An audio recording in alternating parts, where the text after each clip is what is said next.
Hello. How's everyone doing? Hello. Good. Looks like you've got a tensegrity structure. Yeah, I got this kit in the mail. It was a bit late, but I got it and put it together. And it's different from mine because it has a string on the side of a bar, and then it has these ends that are so the bars are just attached to strings, so it's a proper tensegrity. Oh, okay. And you can move these, like you can make the ends bigger. I don't know if that one's working, but you can pull them out and make it a bit lopsided, and you can feel the difference when you push it if you've changed the ends and where they are. So this is sort of a square, but there's little square ends, and you can pull them apart. And this was sold to me as an example of fascia. Oh, okay. Yeah. So see, you can make the end bigger, and then it squishes differently. Yeah. Yeah. So it was interesting. It's Yeah. just as an example of a structure. So That's great. that's all I've got here today. So, but yeah, it was nice.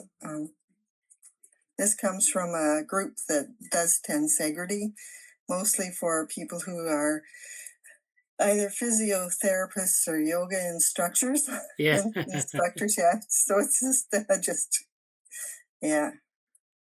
But it was nice. This was he 3D printed the strings here. The strings here. Yeah. They're 3D printed so that they have an end that clasps onto the string here.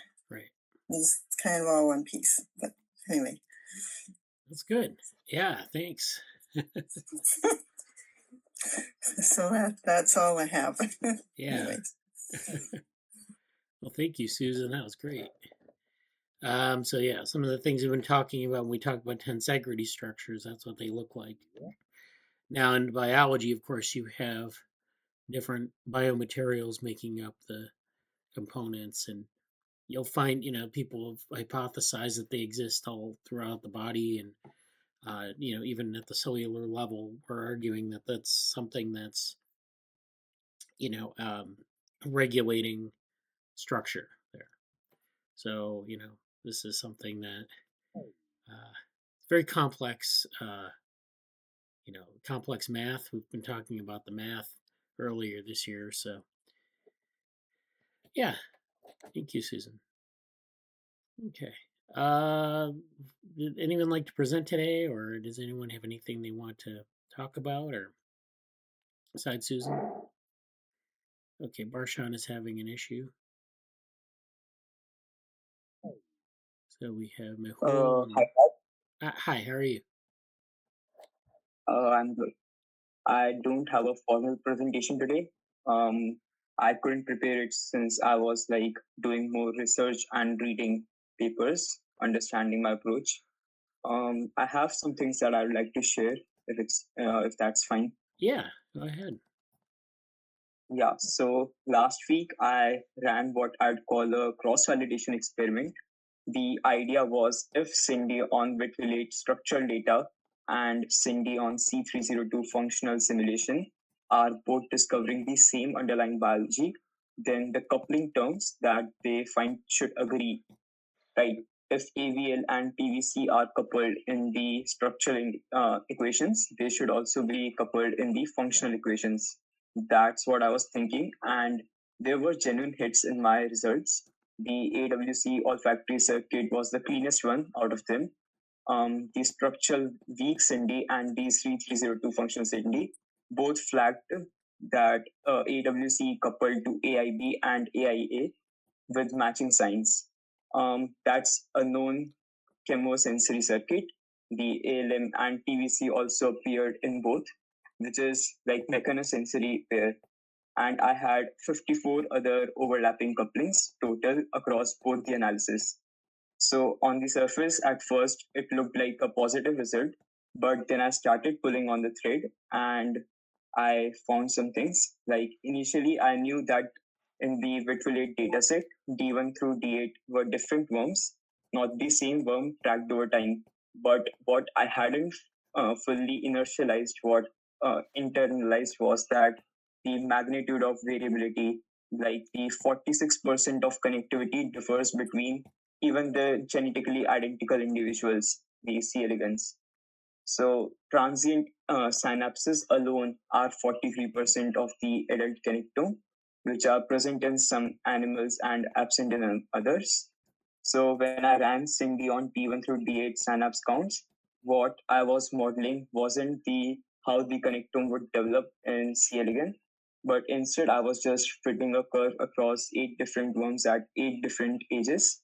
So the equations that came out, including the ALM PVC coupling, which I was talking about, and I was really excited about, they were describing the correlation in population and not the developmental tools that we need.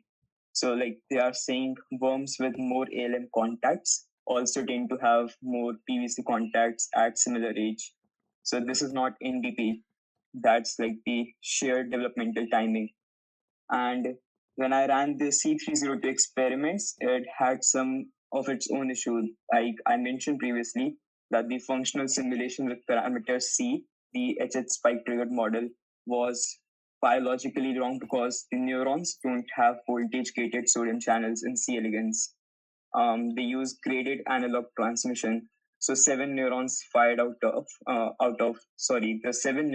fired out of all the ones, 6 were directly the one that I injected current into, and plus only one neighbor. The network wasn't doing anything. So, like last week, I switched to parameter C0 with graded synapses, and it fixed that 70 out of 161 neurons fired. They activated at D1 and 179 out of 180 at D8 with a clean contrast. Now, but the issue this time became, like we discussed earlier, that C302 is calibrated for adult electrophysiology and not the larval, which we are currently working upon. So the ion channel parameters, the conductances, those are all adult values applied to L1 and L2 stage networks. And I couldn't find any larval specific parameters for C302. So the result I got, the functional features I extracted are plausible, but I couldn't validate them officially. So I'm now thinking like what actually causes the Vitrilate connectivity patterns that I'm now observing in the first place. So like Vitrilate is measuring the outcomes. It is telling me which synapse exist at each developmental stage, but it is not telling me why they are existing. And like SINDyG on outcomes is basically just curve fitting like a regular neural network. So instead of like using Vitrilate, I am thinking about shifting to another model, another data from CENGN for expression matrix. This is what I'm thinking. I have some reports and other things. Not a formal presentation right now. I will share them in Slack. All right. So basically, both models are not giving you like a true developmental signal. They're kind of giving you like a independent variation signal. Right. Yeah. Actually, like the problem is that with Vitrilate, I'm not getting any developmental signals exactly. So I believe I have to shift to a dataset because that would work better. As for C302, I believe that it is still useful and I'll try to use it with the SINDyG. Yeah. So I mean, like, yeah, C302 is, I mean, it was validated originally on adult worm data, so it's not going to give you, um, developmental time series, or it's not going to work with. I guess it works with time series data, but it assumes the adult parameters. So if the parameters are different in development, then it's not going to necessarily give you much information there. What would be the benefit of moving to expression data? Because there's variation in development, I guess. Right. Yeah. Really have some ideas regarding C302 on how I can make it work. If you remember, I was previously building ABM for physical simulation, right? Yeah. I have some plans to use it again. I think that may be like really helpful for me on what like. I have some direction in my mind. I am still like writing about it. I'm researching about it. That's all. Yeah. As for the expressions that I'm getting, I'm trying to find the correlation between two different models to validate my like the final outputs. That's what I'm trying.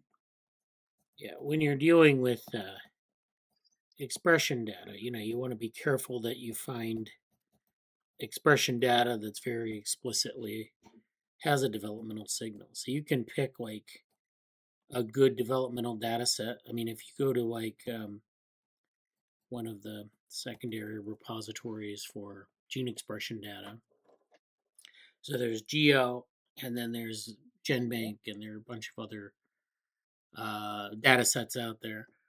You want to make sure that they're, first of all, when they're doing the experiment, they're sampling, say, from different developmental time points. So you could do that to sort of derive a developmental signal. But then within the data set, oftentimes you have genes that are not don't vary in development very much. So sometimes you have genes that are just kind of active. They're different processes that don't like aren't involved in morphogenesis. They're just like maybe cell maintenance, associated with cell maintenance mechanisms or metabolism, and that's not going to give you a developmental signal either. You have to kind of go into the literature and look and say what is the thing that's really varying in development. Sometimes they're key genes that you can rely on for that. They have a big enough effect size because remember, with gene expression data, it's also highly variable, and so we want to make Yes. sure that it's a clear signal. So yeah, I look forward to seeing what you can do with that. As for C302, I'm not sure how to make it developmental. I guess you could play around with the parameters. I'm not familiar with the literature on like larval neurophysiology. Like I don't know if people really have that characterized well. Uh, I'm sure there are like some differences. Maybe things come online at a certain time, but I'm not familiar with that area enough to know what's going on there. But that again might be just playing around with the parameters in C302, or it may need to be rewritten to some extent. I don't know if that's something that anyone would want to get into. That would be like a really large project on its own. So Yeah, you're right. I'm not planning to like change the parameters as of now. That would be like really large project. I will have to understand C302 as whole before that. Yeah, so I will like research more about the gene expression right now. That's what I'm pointing towards. Okay. Well, yeah, that's great. Look forward to seeing a presentation on that. Even if you don't get the results that you'd like, I'd like to see it just to see what's going on there. I might have some ideas. Yeah. I will definitely present next Monday. Okay. Yeah. Great. Thank you. Thank you. Yeah. So we have I don't know, Barshan wanted to present, or Ashu, or Mehul, Shreyas. Yes, sir. Oh. Who wants to go first, I guess? Uh-huh. Okay. I really don't have much to present. I just wanted to give an update as to what I was doing. So, inspired by the paper which you presented a while back regarding the reinforcement learning, where we would put a connectome of a different organism for the body, connecting it to the body of another organism. Yeah. I really felt it interesting. So I was just reading up more upon if we can somehow use reinforcement learning to understand how connectome develops, or maybe some game theoretical perspective as to each neuron trying to optimize its own strategy or something. So that was a really interesting strategy because like RL and game theory also closely related. I was reading up the literature upon that. So yeah, currently I'm doing that. I'm hoping to get a good presentation ready by like next week. I'm hoping to present it next week. So yeah, that's what I'm working on. After the proposal submission was done, I was like working on this thing. It's like really interesting, something like new and which I hadn't thought previously. So yeah, that's what I'm doing, and hopefully by next week I'll be able to present some work. Yeah, thank you. Yeah, thank you. That sounds good. All right, Ashu. Yes, sir. Like last week, I presented the functional lookup table and how I created that. And I said that I will be working on the anastamoses lookup table this week. So I have prepared the table and I want to just present it. All right, go ahead. Like this is the anastamoses table. I have created this using the temporal dataset, and it contains the switching cell, its time point before, the time point after, and its old cluster ID, new cluster ID. And this is the size of its older cluster, the size of new cluster, the members of old cluster, and the members of new cluster. Like if, for example, if I talk about this cell, at first, at time point 54, that is the before one, it was having 5 members, and these were the members. And at time point t plus 1, that is the just next time point 55, it has 4 members, and these are its new members.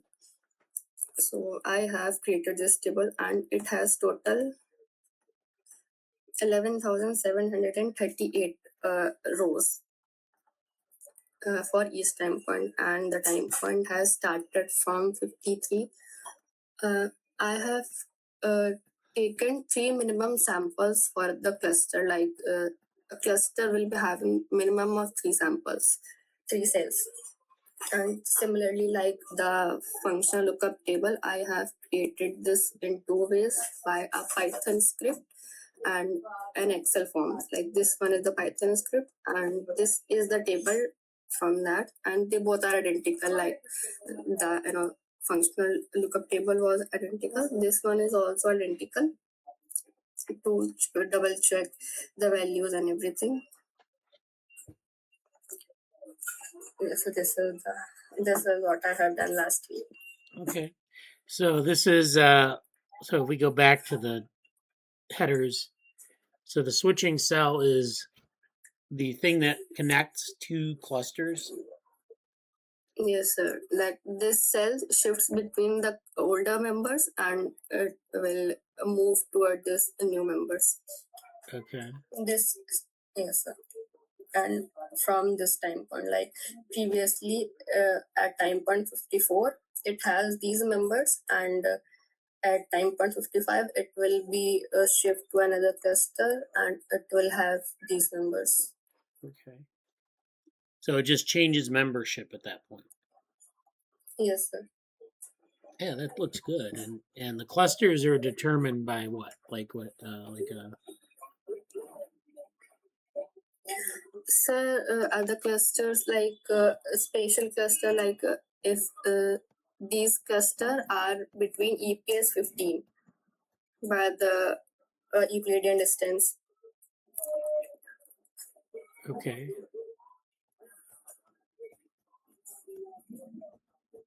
Yes. Yeah. Do you should do you have documentation for these tables? Like, do you have like something describing each variable, things like that?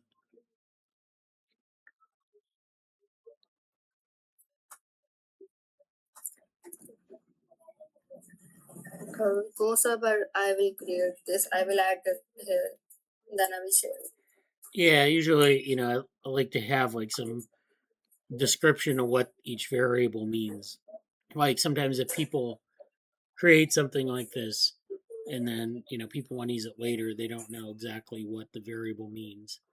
Like if you're writing it up, especially, to have like a good description of what membership is in the cluster, how the cluster is defined, and then, the different, well, the time point is obvious, but it's probably from the data, one of the data sets, the way they mark time. So Yes, sir. I will yeah. add them in this sheet. Yeah, that's good. That would be great. And then we can have, some, we can maybe reuse it for a number of different things that we're doing. So that looks great. Thank you. Thank you, sir. Okay. All right.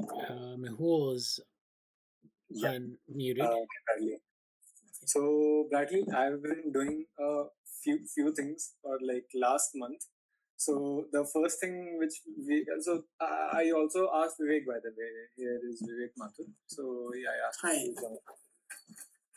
Hi, good evening, everyone. I'm Vivek. Currently, I'm a fifth year student at the IIIT Hyderabad, and I'm in computational biology department. Yeah, just me and Mehul worked on on a hackathon this month, and we thought it might be a good extension that is possible, and we wanted to bring that to everyone's attention. Yeah, Mehul. Yeah. Yeah, Bradley. Yeah, that's great. So what kind of hackathon was it? Did you talk about that a little bit? Yeah, I'll share my screen if that's fine. Yeah.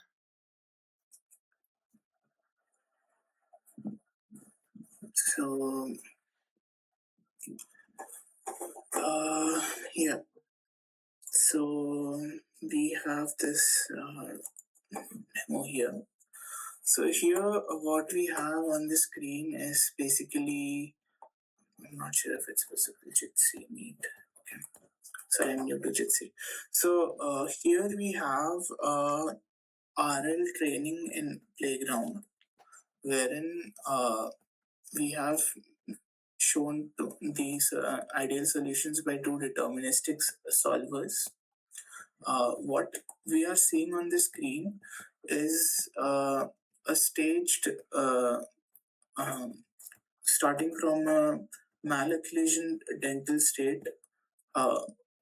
These deterministic solvers are moving at each point and trying to align the teeth. So this is a top-down view. Essentially, this at the back end we have full-on 3D dental aligners that are being created based on these occlusions and the 3D what's it called, orientation, sizes, and basically the CAD maps of the teeth. And here we can train an RL agent using OpenENV.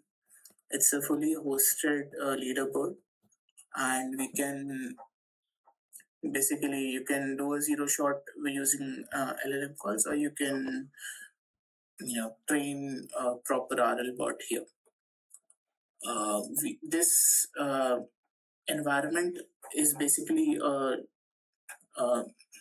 it's a leaderboard with a data for every random initialization of dental malocclusion states. There is a deterministic stage of solving that we are using as a ground truth, which is the right side, which is using certain dental parameters that are required. And on the left side, we have a non-ideal or the worst case scenario of the solver, which is using an algorithm known as SLERP. and the what the RL training would need to learn is different is a distance function from the orientations on the right side, and yeah, so and yeah, that's what we wanted to demonstrate. So Yeah. So our deterministic grader shows feedback on the individual stages. Yeah. Oh yeah, looks good. Yeah, thank you. You were going to say something, Mehul? yeah, by the way, so Bradley, this hackathon hasn't happened yet. We just created it like thinking what we would do there. So this is just a sample what we made. We have posted on Hugging Face Spaces. So along with it, there is a conference called OpenClaw, Claw Forest. I'm sorry, not OpenClaw. You might have heard it, right? Princeton and Stanford are doing it together. So we were thinking of some downstream applications where we can apply it on science. So this is where like we thought like some DevoWorm, we can also bring up DevoWorm here in some downstream application using these agents. So one condition is there. We just have to make co-author like Claude as co-author. No, sorry. OpenClaw as co-author. Everything else remains same. The submission includes the 4-page paper and a skill instead of code and the entire paper. A skill which would demonstrate as in like what is going to happen. Right. So this is one of the applications which we thought in science, but later we are just pivoting. So hackathon is just the reason why we are doing it, but later. Yeah, not a reason, like just a starting point, but we are interested in something of like publishing here, Claw Forest. I'll share the link here. Yeah, Claw Forest. Yeah, we've been talking about OpenClaw Yes. a little bit. So this was built using OpenClaw as well. Okay. Major parts of it. Okay. The math it didn't quite understand, so we had to go in there manually. But the UI, yes. Yeah, so it looks like it's sponsored by Stanford and Princeton and AI for Science Catalyst. Yeah, Claw 4S conference for claws. I mean, they're just playing up this metaphor, but yeah. And then the submitted papers are at clawarchive.io, which is an academic archive for AI agents, actually. AI agents publish and discuss research papers, humans welcome. So that's a whole separate thing, clawarchive.io, from this OpenClaw, or Claw 4S conference. Those looks really interesting. So this is like, you go through, you do basically agentive coding. You kind of phrase the problem in different ways, and it gives you code, and then you test it. Is that basically what you're doing in the hackathon? You kind of come up with an idea and you... Yeah, Okay. something like yeah. Okay. So in this hackathon, we just wanted to. So here it is to create a playground for RL agents to be trained on was the goal of the hackathon.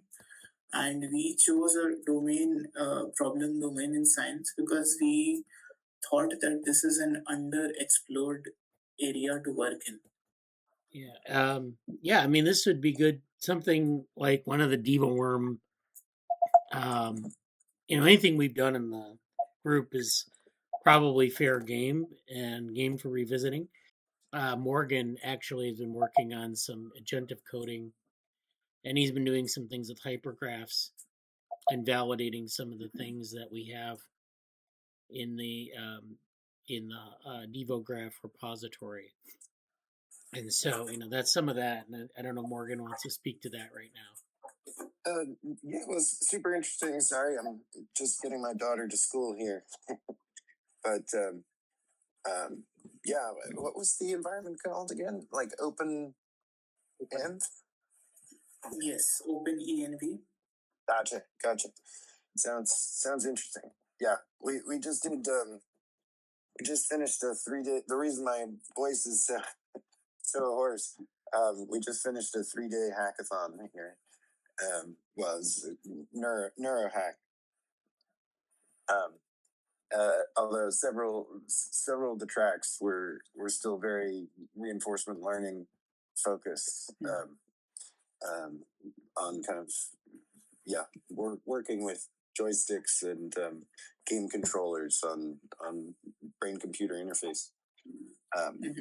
But sounds interesting. I'm definitely gonna check this out when I have a chance this morning. Thank you. Sure. Yeah. Yeah, so anything I think in DevoWorm would work. We've published a lot of papers. We have data sets that are available. And then, you can also create pseudo data sets if they're, you can create them and you want to kind of validate them to make sure they make sense. But that's also something you can do.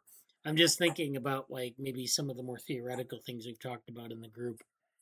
I think that's ripe for like working with an agent and saying, how would I create this? How would I code this out?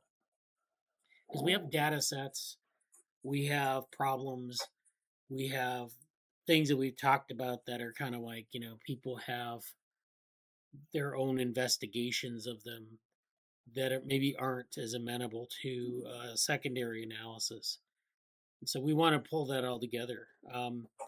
Now, in addition to that, what Morgan's been working on, I've been working on some things with, and Susan actually has tried her hand at this as well, on building out the tensegrity stuff with an agent in I don't remember. I think Susan was using Gemini, and I think I was using Gemini as well. And this was like earlier this year where we were like kind of posing some questions to the agent, training it with a RAG based on like some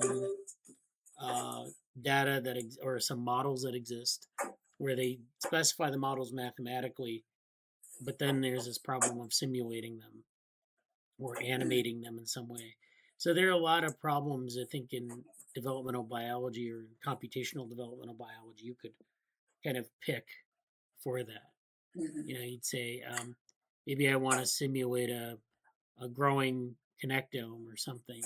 And it's what's interesting about it isn't that like you're going to do better than a human.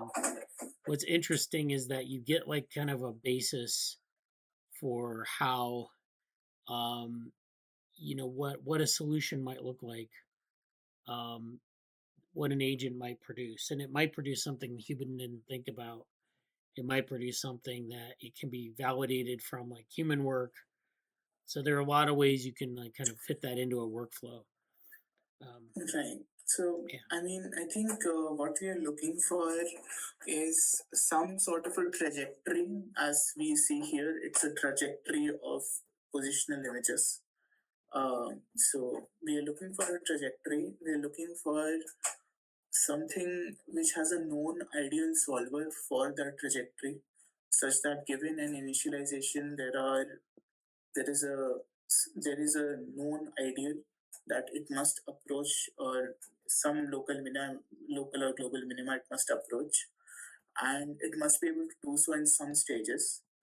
So, like just abstracting it out completely of what we have done. So there is a trajectory, there's an known ideal, so malocclusion state to a ideal dentition for that 3D orientation, and there is a stage, there's a principled staged manner in accordance to biological tolerances that it is approaching. So that broadly is what we are looking for. Right. So would you have some pointers for the same? Any data sets, any trajectories that you have? So we covered a paper last week in the meeting. It was on tracking different waves in embryos. So what they have in the paper is they work from a data set of cellular velocities. And what they do is they track the position over time and they produce a velocity map called a PIV map. And it's basically like you look at the positions of the cells over time, and you draw arrows basically that like show the direction of movement, and then the length of the arrow is like the speed of the movement. It's like the velocity. And then they are able to show these patterns in the embryo. Now the thing is, I don't know if their data is available. I can send you the paper, but you could maybe simulate the data and then kind of reproduce the plots in the paper. So they give the plots, they give like the information about the cells, and you could even do this like say in C. elegans, because we do have positional data, 3-dimensional positional data over time, and that's in our repo, in the DevoWorm repo. And I think Mehul knows about that data. You could reproduce that kind of a graph. Yeah, and so I mean, it would be interesting to see what the agent would do with that. And then you could also, train it maybe on some papers associated with the PIV method, maybe some papers about C. elegans cell tracking, because there have been a lot of papers on cell tracking, but I don't know about that kind of connection having ever been made. So that would be kind of interesting. It would just require a lot of again, like when you work with agents, a lot of times you're clarifying things from the agent's point of view. Like it's sort of a black box until you kind of keep prompting it with like, what did you mean by this? What does this mean? Was it because it'll give like outputs, and won't make up things, but it'll assume like certain variables or whatever, and you won't know what it means, and you have to go and find out.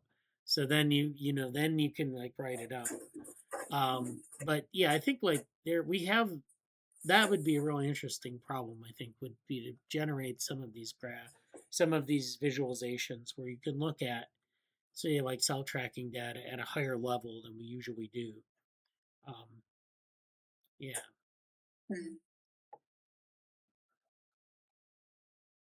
Okay.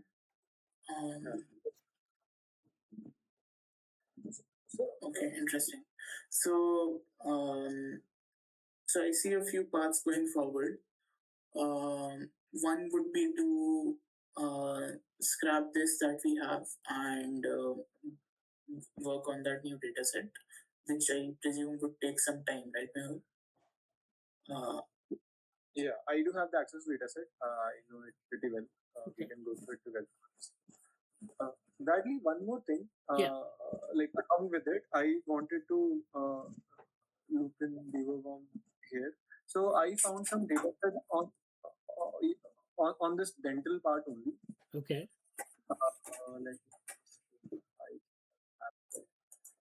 3D orthodontic dental data set, which has like images of like, many patients. I think it's coming from some university. So we were thinking around last week only for using this data set. So right now what we have done is simulation by specifically telling that this is the occlusion, or this is like how the teeth location, etc. is its CAD model. But if we can have the actual data set and then make the CAD model or the configuration for it, that will be something like much more stronger using an actual data set. Yeah. Yeah.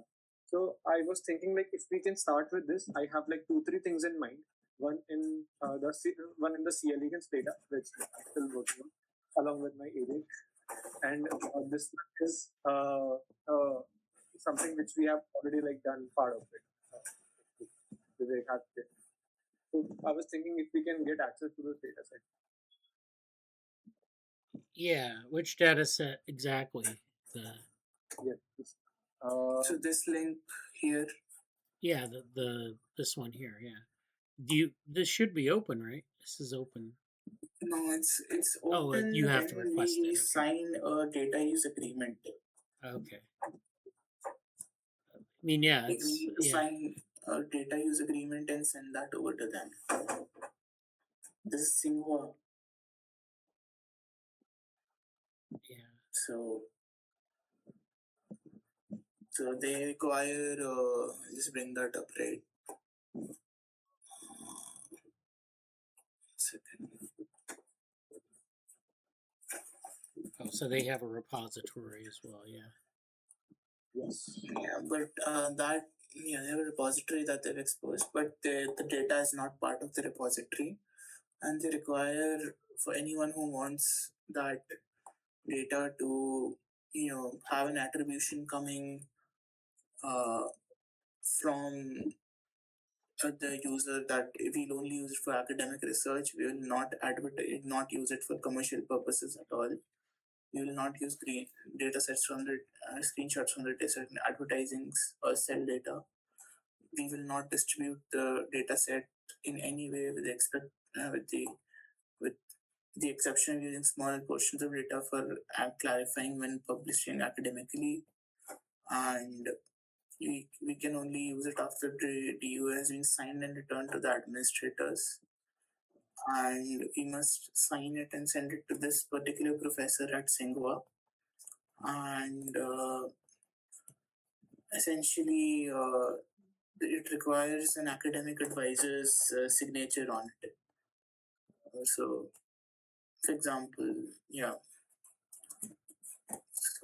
but they have given their code here as well in the TATPM repository.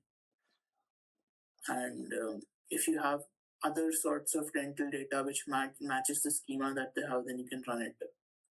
Yeah.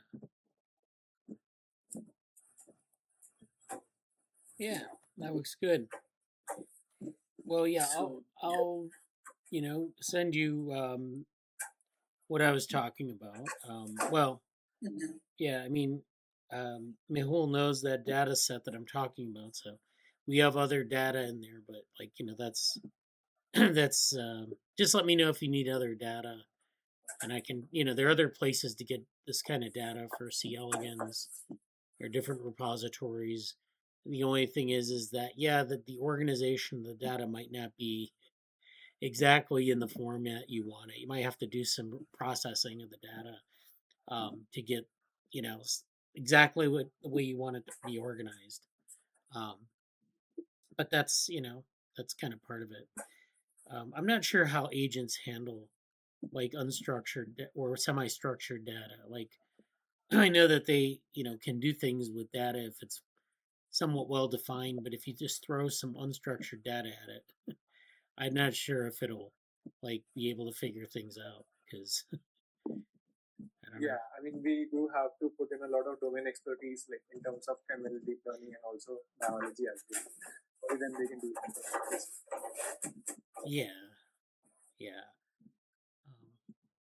And then I guess the idea is to see how well it does, or how well the teams do in kind of guiding the model to what they want, or something that's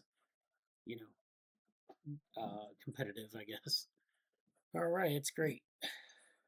Thank you. That's it from my side. Yeah, it's good. Thank you. Okay, so why don't we finish up with this is it's a paper from a group at UIUC. This is Mattia Gazzola is one of the authors who does a lot of stuff with material science and biology. John Beggs is on here, Lav Varshni, who did the C. elegans connectome draft, one of the C. elegans connectome drafts. So we have a bunch of people from this program Mind in Vitro, which is a program at UIUC that is where they're trying to build these biological computers and other types of things like that. So this is a paper from the arXiv. This is Computing with Living Neurons, Chaos-Controlled Reservoir Computing with Knowledge Transplant. So we were actually in the Saturday meeting this last week, we were talking about reservoir computing. And, we talked about the history of reservoir computing. So reservoir computing, you may know from you know, some computer science studies where people are using them now as sort of a way to construct neural networks from scratch, from a random state. And they'll train a neural network they'll train a reservoir network, and then they'll use that to solve problems.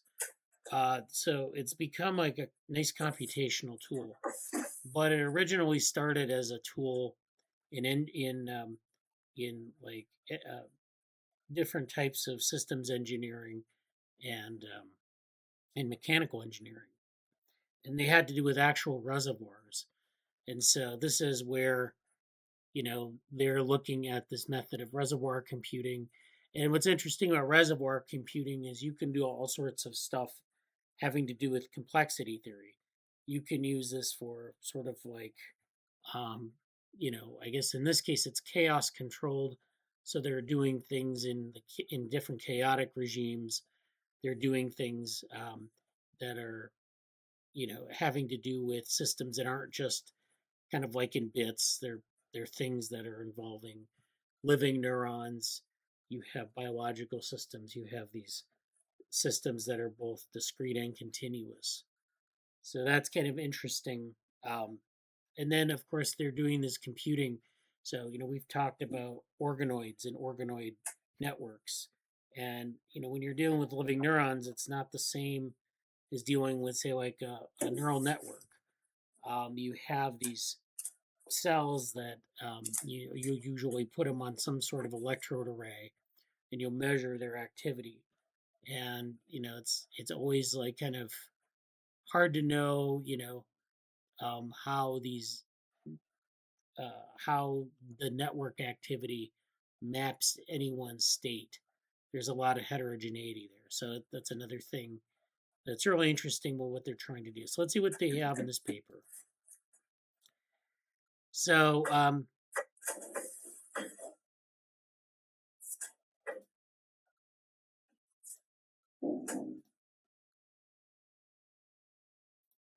let's do the abstract and then go through.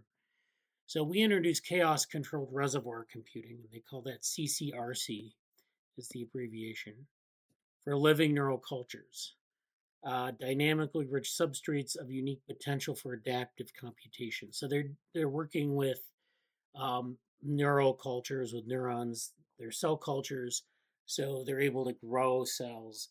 They're able to observe them connect, and they can guide them through chemical cues, through the medium, or through putting them on a substrate that allows them to connect preferentially and things like that. So this is a really nice test bed for looking at adaptive computation. To account for intrinsic biological variability, the CCRC method combines a couple of things. The first is a pre-training identification of each culture's dynamical signature and phase portrait attractor. So they take this at the culture level. So they have a population of neurons, and they grow these neurons up, and they look at their activity, and then they treat each culture as kind of its own unique thing. So it's a population approach where every culture is a population, and they then identify these cultures, their dynamical signature, meaning their sort of dynamical systems trajectory, and then their phase portrait attractor. So what are the stable states in this culture? And you want to do this culture by culture because there's a lot of variability between cultures, just by virtue of them being living systems. They reorganize themselves, and it's hard to really fully control that process. Number two is that it's low-powered optical chaos control. They use that to stabilize spontaneous and stimulus-evoked activity. So they're using the optical techniques to control evoked activity, which is where they stimulate the neurons and they get an output. And then they also have spontaneous stimulation, which means when the networks are interacting, when two neurons make a connection with one another, they're sending electrical activity between themselves. So we usually think of neurons as being activated by some stimulus. And usually it's connected, say, neurons are connected to the outside world. They're connected to like sensory systems. So we know that like, neuronal networks are adaptive to those kind of stimuli. But when there's no input from a sensory system, then you have the spontaneous activity, and then you have this ability to stimulate cells in the culture. But that's not necessarily the same thing as the environment in say like an organism. Number 3 is that we have readout training within this controlled regime. Across hundreds of neural samples, CCRC enables robust learning and pattern classification. So this is where we can look across these cultures, and we can look at this method, and you can see that it will be, we can do pattern classification. The learning is robust. We can improve both accuracy and model longevity by approximately 300% over standard reservoir computing, which is interesting. I don't know what they mean by standard reservoir computing. I guess like in a computational environment purely.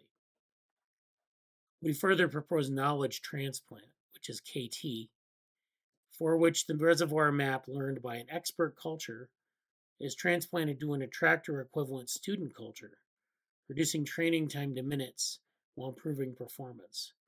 So what they do is they take these cell cultures and they train them on some set of stimuli.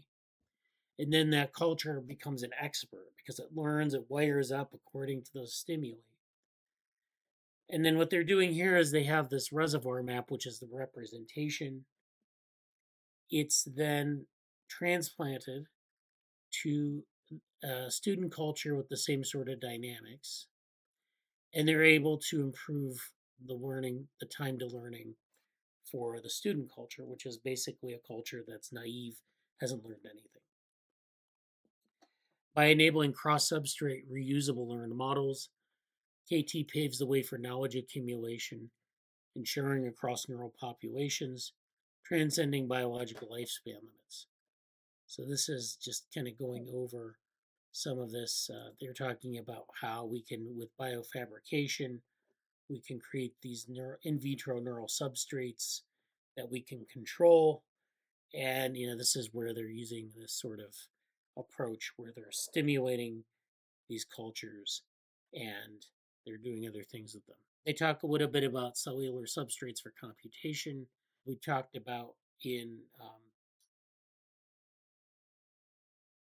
our organoid cultures how we have this organoid intelligence paradigm where you can train a neural culture on a video game stimulus, essentially sending it signals about its performance, and then it tries to improve that performance, and you can get like an organoid culture to play Pong or something like that. And these are neural organoids, so it's neurons doing this.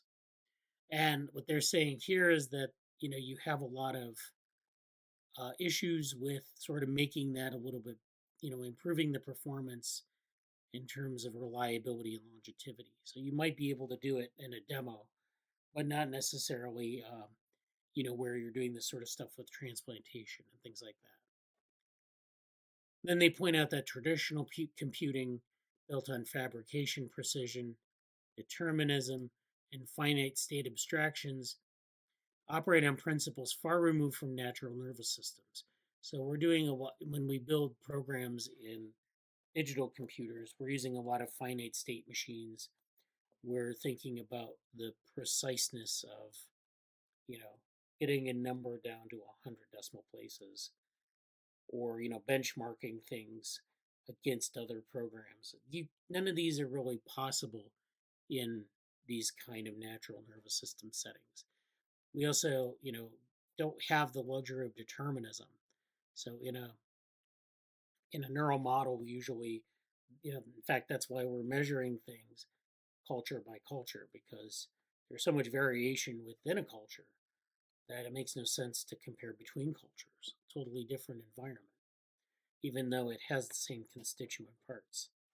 So this is all really kind of the challenges to this approach and why they did this paper. So In contrast, though, biological networks achieve robustness and adaptivity through population level diversity, emergent connectivity, statistical dynamics, and continuous plastic remodeling.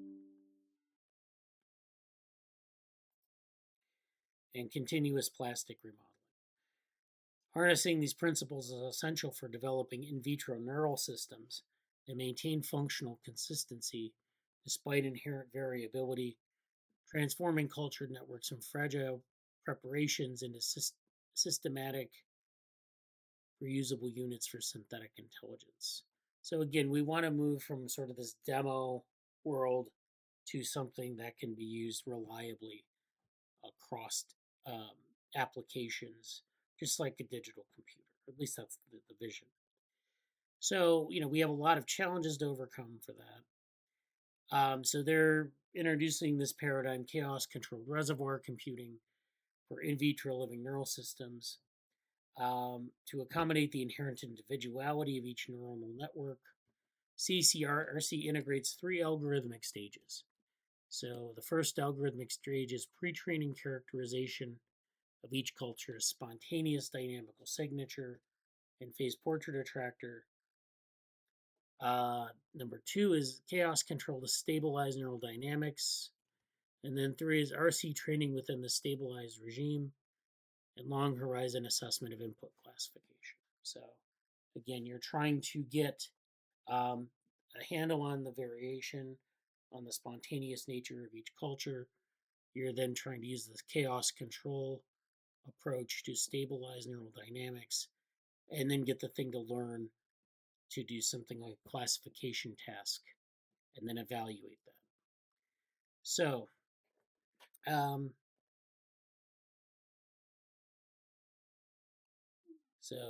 so for cultures exhibiting rich multi-scale and near chaotic dynamics, we apply a low-power periodic optimal perturbation based on chaos control theory. This is references 26 through 28. This is chaos control theory to regularize neuronal activity, such as drifts and degradation. So you get things in the culture that kind of contribute to this high-level variation that you can sort of mitigate during the process, during the learning process, and that helps make the computation a little bit more stable and interpretable. Okay. This intervention restores the stimulus-evoked predictability required for effective supervised learning. Overall, across hundreds of samples, the application of chaos control robustly improves, and by robustly they mean around 300%, both classification accuracy and monolongevity relative to the direct, naive use of reservoir computing. Finally, by exploiting activity balancing through chaos control, we introduce knowledge transplant, which we talked about. Knowledge transplant algorithmically aligns high-dimensional neural activities to enable cross-substrate task transfer in a one-shot manner or something approximating a one-shot manner. Assuming that in vitro networks with comparable intrinsic dynamics result into similar evoked representational spaces, we consider the RC model learned by an expert culture, which is something that's been exposed to thousands of training inputs, to be suitable to transplant to a student culture using phase portrait geometric transformations. The strategy is conceptually consistent with reservoir computing, where substrate independence and functional universality arise from rich nonlinear behaviors. So, reservoir computing is very good at dealing with nonlinear inputs and giving nonlinear outputs. This is something that, because of the way that it works, it is able to preserve quite well. So that's one of the benefits of using reservoir computing over something like a neural network. This supports the realization of common computational tasks through shared dynamical equivalence. We demonstrate that KT, or this knowledge transplant method, reduces a student's learning time by 80%, so that it learns things in just a few minutes while simultaneously improving overall task performance, effectively reusing the knowledge of an already trained expert culture. And so these findings hint at the possibility of transforming the inherently transient nature of in vitro substrates into a robust accumulative cross-generational learning paradigm, overcoming biological variability, life cycle, and lifespan limitations of individual engineered living networks. Interesting. So they kind of go through their method here. This is a figure that shows what they're doing here. They use mouse embryonic stem cells in the cultures. They suspend these in a liquid, of course, as you have this culture. You have the substrate. They settle down on the substrate and start to differentiate into motor neurons. And then, this can be guided through what's in the culture. And then you get this network of neurons at day 10. So by day 2, they start to differentiate. By day 7, they're fully differentiated. By day 10, they form their connections with other cells, and they form these channel rhodopsin 2 pores. And so that allows them to do the sort of, they have these ion channels that can do the computations that they want. Okay, so then they show at day 2 you have these embryoid bodies. That's what these gray blobs are. And then by day 7 you get these GFP motor neurons. So they use GFP to positively identify them as motor neurons at that point. Okay, so then that's the in vitro neural network. B is here where they have this culture where you have the different clusters of motor neurons. They're connected up, and then those are connected to a neural chip, which is this microelectrode array. So it's measuring from different sites in the culture, and it's picking up the signal that's going on, the communication between the cells, electrical signal, and it's recording this as an output of the culture. And then C is the hardware. This is the hardware for the microelectrode array. So you can see that you have the platform here. You have a laser for stimulation. You have the readout pins. This is the culture here. So you have the culture, the laser stimulator here, the MEA surrounding the culture with the readout pins, and then this platform. And this isn't very big. These cultures are pretty small in diameter. So this is just, a very, everything is very small here. Okay, compared to what we might think of for, like, say, well, I guess, computer chips are pretty small too, but let's just, for the sake of argument, say that we can get pretty miniature for these kind of computers. And so and then D are the dynamics. So I guess they're going around this way.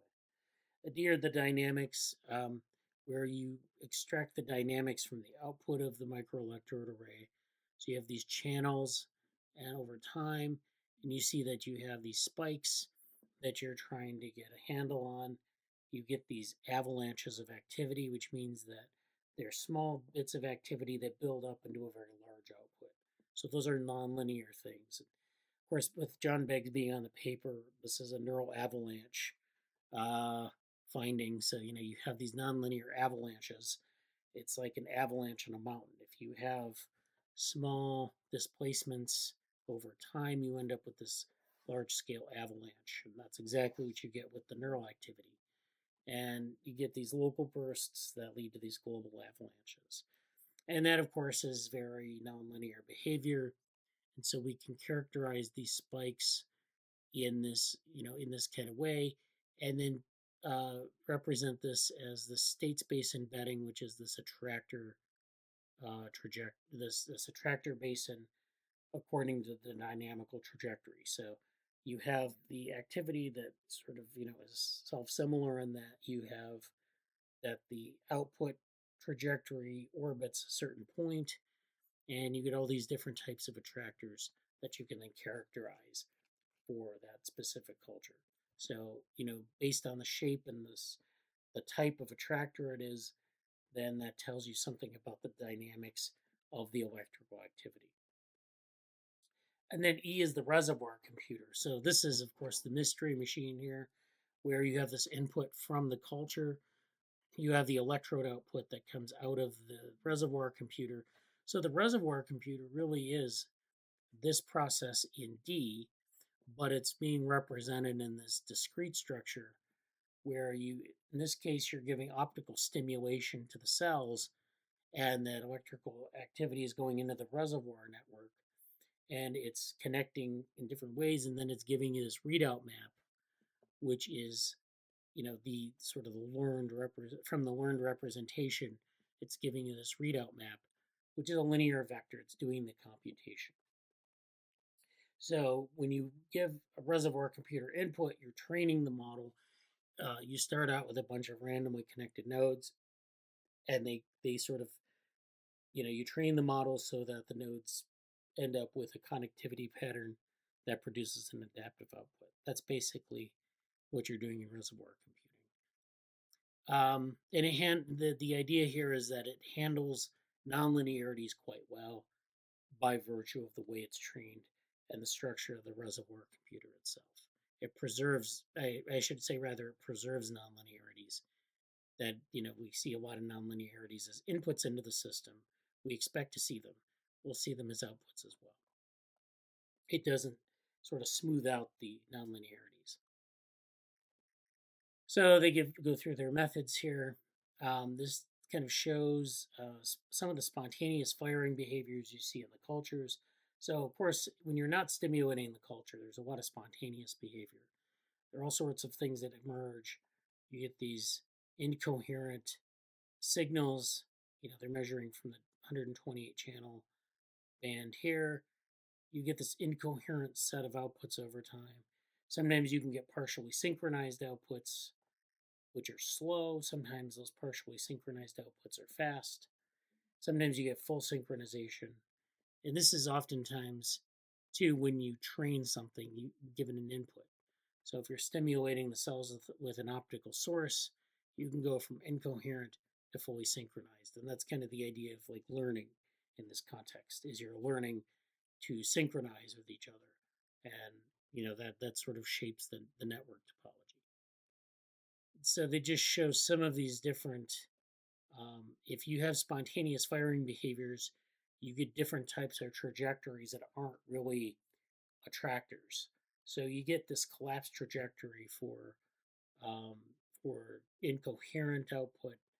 Sometimes partially synchronized output gives this as well. It's just kind of a mass. The trajectory just kind of goes around in a totally random fashion. For partially synchronized, you also get irregular cycles, which is where the cycles are, kind of, they're highly variable and they don't form any sort of pattern. And then you have the laminar for fully synchronized, which is this kind of attractor where it's sort of in one dimension or two dimensions, I guess, where it's just kind of going around and it's kind of moving in different directions. So you're starting to get sort of the base, sort of the early stages of a full-blown attractor, but it's stuck in this laminar kind of regime. And so, yeah, that's a little bit about a way in which you can measure this. This is the reservoir testing. So this is where we have, in A, we have pattern encoding, where we have these signals that are being recorded from, actually, maybe this is the firing rate. So you're looking at these pulses over time, and that's a measure of the firing rate. So you can actually characterize, say, if you stimulate a culture with an optical source and you pulse it a certain number of times, you can get a corresponding pattern out of the culture through looking at the pattern encoding of that stimulus through the firing rate. So the cells will respond to that stimulus and they'll produce this firing rate for the culture, or for the recording side, I should say. And then you can take that across the different recording sites and you get these patterns that you saw in the last slide where they were looking at the number of recording sites over time. Then you have this reservoir computer training. This number 1 is the firing rate for each channel. So you get a different firing rate for each channel. You get this, so you have the different training epochs here. And then you have this ridge classification that you run to obtain a linear map. So now you're doing like basically regression on this output. You're doing a ridge classification to obtain the linear map. You're doing this from the observations. You multiply that by this linear map from this version of the reservoir, and then you're getting this maximum probability, and then you do a classification on that. So you're getting this, you're getting this sort of method worked out where you're taking things you're putting an input into the reservoir, you're getting an output, and then you're doing further post-processing on that output. And then, of course, you could do these training regimens where you train the reservoir for an hour, and then you give it a resting period, a refractory period, and then you go and you test it so you have an output that goes into the network because it's random, and you train it, and you then do this sort of classification test to see how well it does. Then you give the culture a refractory period where it's at rest, and then you test it on different sequences to see if it accurately classifies those sequences. And so then this figure here just shows the accuracy for training. This is peak performance in black, and then these are different training epochs here below. So D is accuracy by culture. So each culture is a training epoch, and you're not quite to the peak performance. But then you basically, and you're operating sort of from at chance to 1. So your peak performance is here, and the cultures that you're measuring are kind of down here. In this case, what we're doing here is we get this collapse of trajectories when things aren't as organized, and most of the cultures perform very similarly. But when we're up in this regime here, for some cultures, we get well-separated patterns, and that's our peak performance. So again, we are reliant upon sort of the quality of the output. So if we have output that's really kind of very robust in producing these attractor basins, these well-defined attractor basins, we can actually do a pretty good job of classifying things. Okay, so yeah, the only other thing I want to talk about in this paper is just kind of thinking about the chaos control. So the decline in classification accuracy reflects a gradual drift in network dynamics. So if we go back up here, one of the reasons why the trajectories collapse in this part of the graph is because there's this drift of the representation. So you train things on like your culture, and then you have this representation, and you test things, and you could do a good job of classifying. But then over time, that representation drifts, and the network forgets what's training, and then everything collapses down after about 4 hours or 5 hours of post-training. So this is like, like if you learn something in terms of short-term memory, and you might remember it vividly for a couple hours, and then you kind of forget about it. That's kind of the same thing that's happening here. Okay, so we want to correct for this gradual drift. We want to keep the reservoir state coupled to what was learned during training. Biological drivers of shifts in burst rate and evoked responses likely include a mix of synaptic fatigue, plasticity, ion channel adaptation, or excitotoxicity, which are all sort of physiological things that are hard to control in a culture setting. Rather than attempting to disentangle and control these intricate mechanisms, we adopt the pragmatic approach of developing broadly applicable algorithmic remedies. So we draw inspiration from the chaos control literature and nonlinear dynamics, where weak perturbations are used to regularize chaotic systems. Building on this idea, we superimpose a low amplitude periodic signal in the form of optical background modulation. So they're modulating the culture with this optical stimulus. They're using these weak perturbations, these low amplitude periodic signals, and they're using that to sort of preserve the representation. So the modulation frequency is set to match the input pattern frequency at phase lock burst timing without overriding pattern encoding. It's basically an exercise at reinforcing these the variation in the or buffering that variation that's resulting from activity in the culture. So it's basically a way to keep the thing, keep your culture stimulated without it learning new things. And this is thought to probably happen in the brain as well, where you have signals that sort of modulate or buffer memories and things like that. And then according to entrainment theory, frequencies that are closely spaced synchronize more readily, allowing the background modulation to preferentially regulate the burst time scale while minimally interfering with the input evoked dynamics. And so that's what they're doing with chaos control. Then, of course, knowledge transplant, which I won't get into, but basically it's doing this cross-generational transfer of knowledge in the context of cell cultures.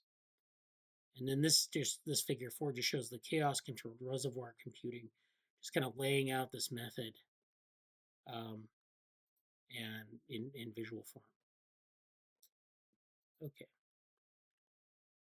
Morgan said, we have fabricated MEAs following the Mind in Vitro project. Yeah, I know you're a big fan of that project, Morgan. So, yeah. So that was the latest work from that group. And I think it's really interesting work because it's kind of brings together complexity theory and it brings together this neuroculture stuff. And it really kind of addresses maybe some of the shortcomings of the organoid intelligence work in terms of like longevity. Like, how do you create a computer from a bunch of neurons in a culture?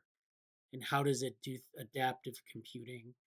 Like, you can get the organoid intelligence cultures to play Pong, but beyond that, what can it do?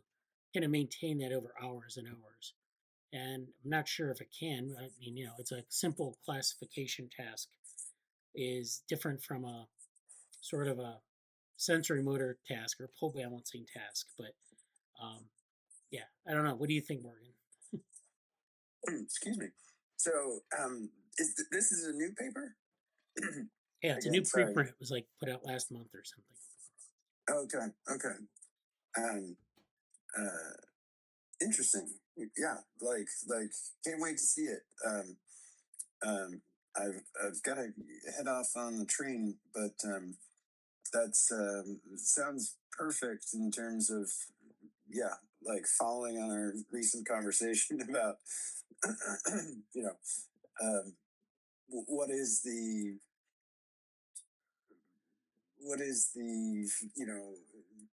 I don't want to say future of reservoir computing, but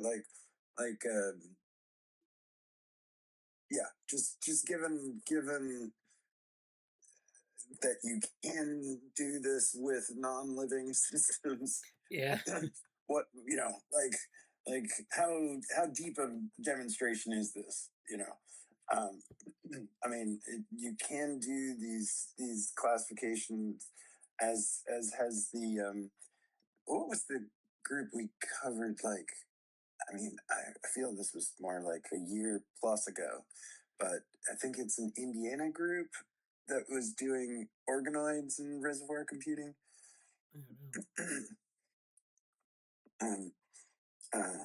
I'll look it up. I can.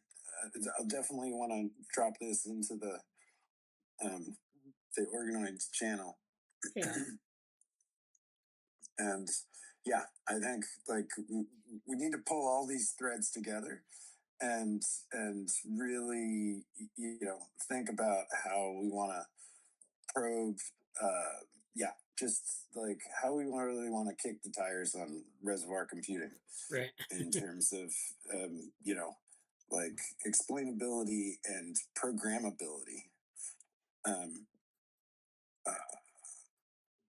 Yeah, but okay, and so this is like mind in vitro and Begs still. He's part of Mind in Vitro, but like he's also totally. at Indiana, so No, they totally. might be connected in the other group too.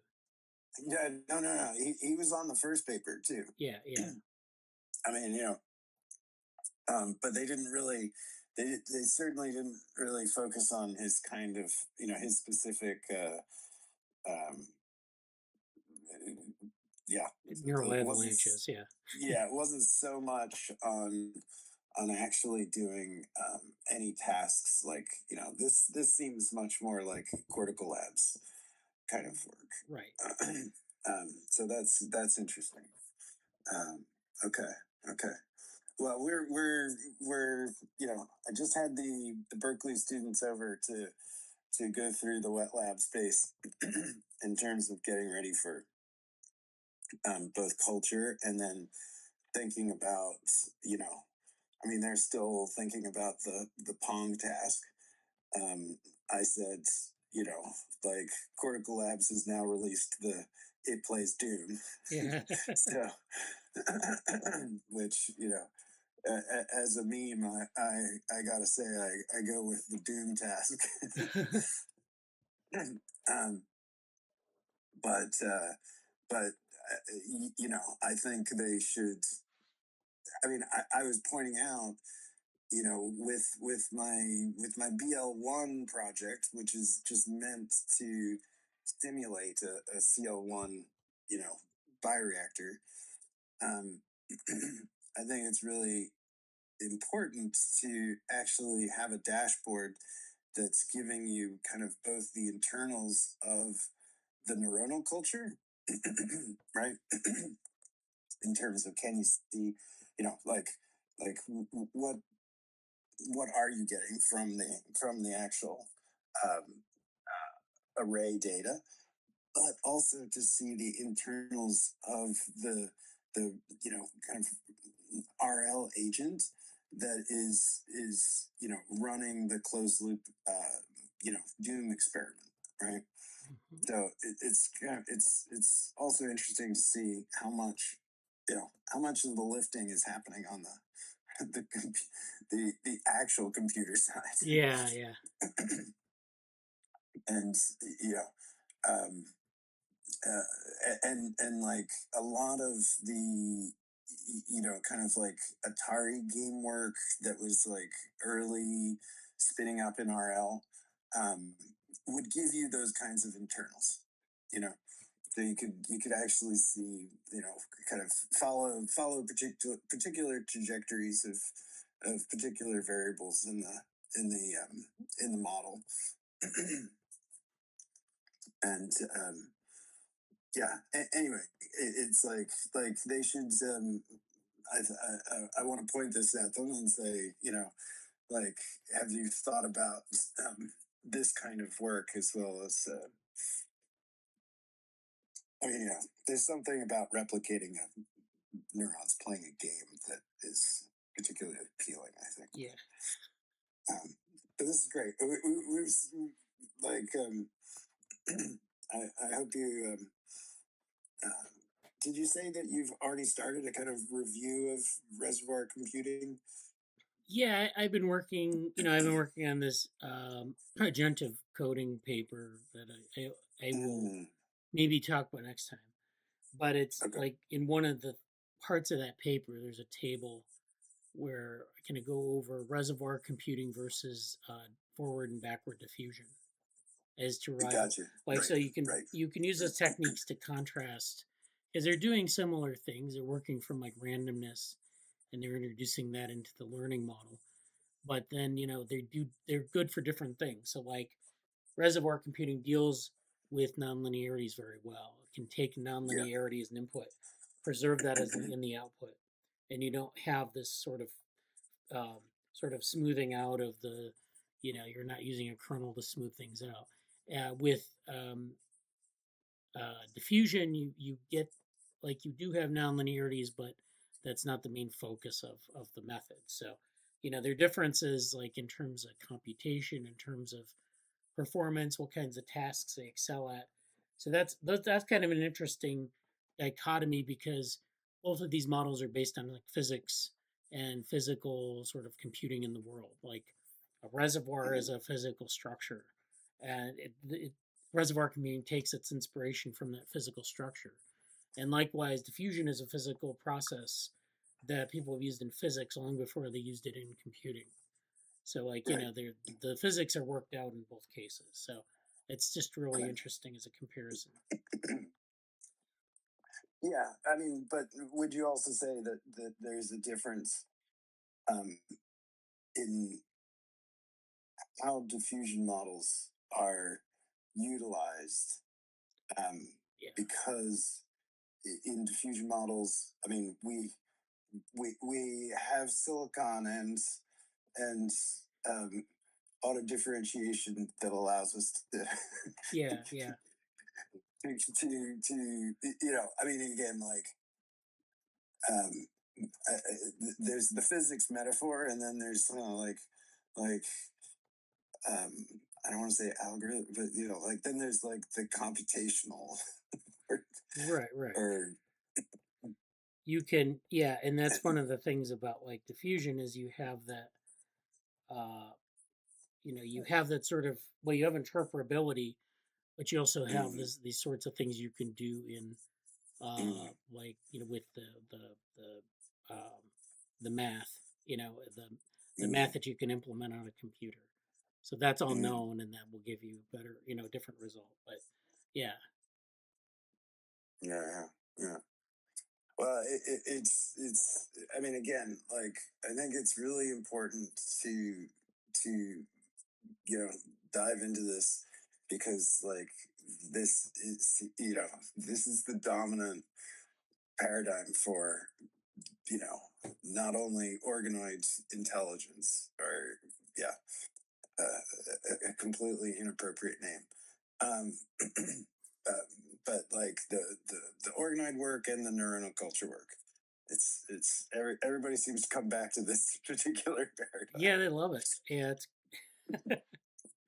but people have been doing this for years. Like, there are papers like 25 years ago where they were playing with neuronal cultures and doing like these simulations where they're very basic sensory motor tasks, like flying a plane with a neural culture.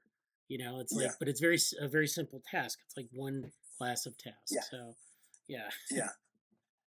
Well, I mean, for sure. I mean, that's what I was trying to get across with my dashboard of It Plays Doom, is that the kind of like the number of control variables is actually really small. Yeah. Like, it's a fun game. Don't get me wrong. I used to, my favorite LAN parties were Doom parties back in the 90s. Yeah.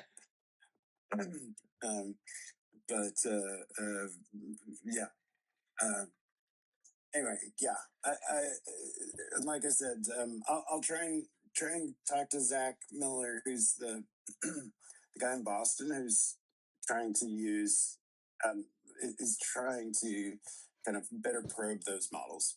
Yeah, like, he's got a good understanding of control systems, kind of coming from defense industry contracting. Yeah. But and like gets how sort of limited they are. Yeah. And like it's just getting the culture to do something, and getting it to do and then getting it to do compute. Right.